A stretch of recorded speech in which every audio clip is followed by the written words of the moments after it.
Between the ancient Roman world and the modern world, between the ancient Roman emperors and Napoleon, there was really only one ruler that controlled most of Western Europe. And the person you're referring to is Charlemagne, or Charles the Great, or Carolus Magnus. It's a legend, really, Charlemagne. And in fact, historians struggle because there are so few fragments of information. This is so long ago. Well, we're talking about the late 8th and 9th century. This is a really long time ago. On Christmas Day, in the year 800 exactly, Charlemagne is crowned emperor by the Pope in Rome. This is a huge deal. Well, the Roman emperors in the ancient world had ruled from Rome until Constantine moved the empire to Constantinople, what is now Istanbul. And so the center of power had shifted to the east. And now, in 800, 500 years after Constantine, we have now an emperor in the west. But there's still an emperor in the east who has moral authority, and people still look to that emperor in the east in the Byzantine Empire. So let's think about what happened in Western Europe that allowed for Charlemagne to become the new emperor. Well, the first thing that's important to understand, the Western Roman Empire basically fell apart. What we see beginning, especially in the 5th century, is the dissolution of the institutions of the Roman Empire. The idea of the Roman Empire hangs on, but its ability to govern comes apart. So in order to understand what happened in the Roman Empire in the West, you have to recognize the pressure from a series of invasions from people that the Romans thought of as barbarians. These were people who migrated into the lands that were part of the Roman Empire. You might know them as the Ostrogoths and the Visigoths and the Huns. And one of those peoples were the Franks. Now, this is not Franks as in France. These are people who actually settled in what is now Germany, what is now France. Charlemagne was a Frank, and if we go back several centuries, we can see the beginning of the kingdom of the Franks. But in addition to the Franks, there were also the Lombards. This was another Germanic people, another group who the Romans would have considered barbarians, who had conquered northern Italy. They were often threatening what was the heart of the old Roman Empire, and that was Rome, the Papal States. Now, when I say Papal States, I mean the areas governed by the Pope. We think about the Pope as a spiritual leader, but back in the 9th century, and actually for many centuries, the Pope was also a political leader. Now, what's so interesting is that the Pope, the papacy, would have traditionally looked to the Byzantine emperor for protection from people like the Lombards. But by the time the Lombards were threatening Rome, the Byzantine Empire was not strong enough to defend Rome. So instead, the papacy looked north to the kingdom of the Franks. And Charlemagne, early in his career, had been called on by the Pope at the time, Pope Hadrian, to protect him in the papal lands. Charlemagne was successful, and actually Charlemagne became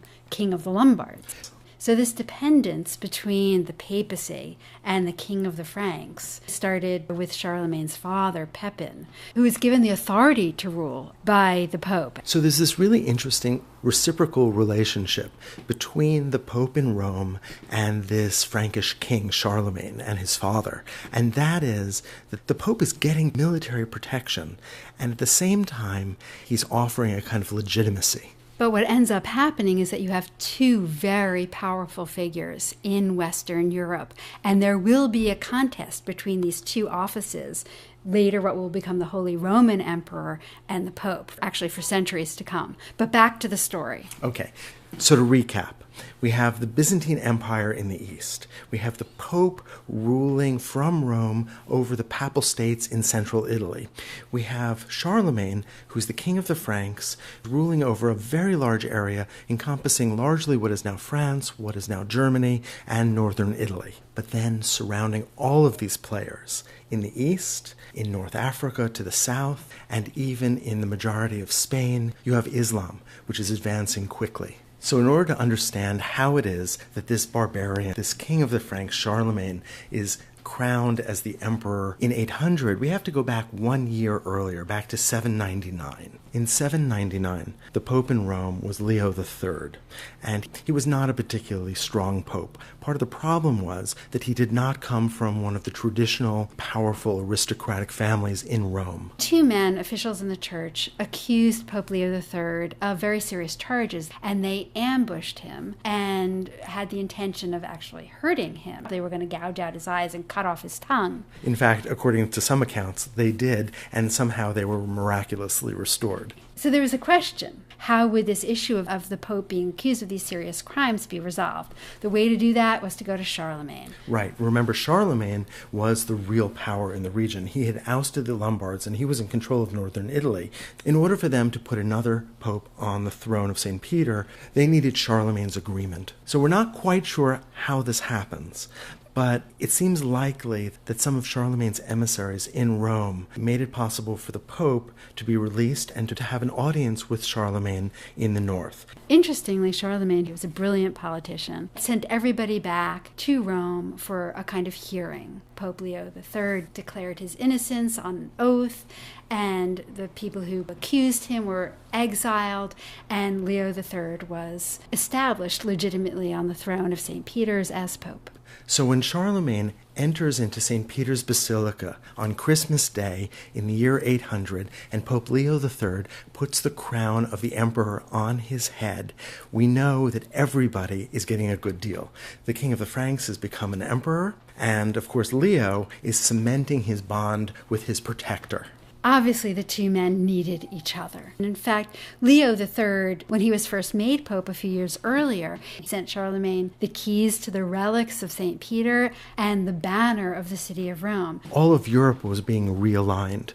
Now the capital of the empire was not a Mediterranean city. It was now in the north. It was now in the city of Aachen.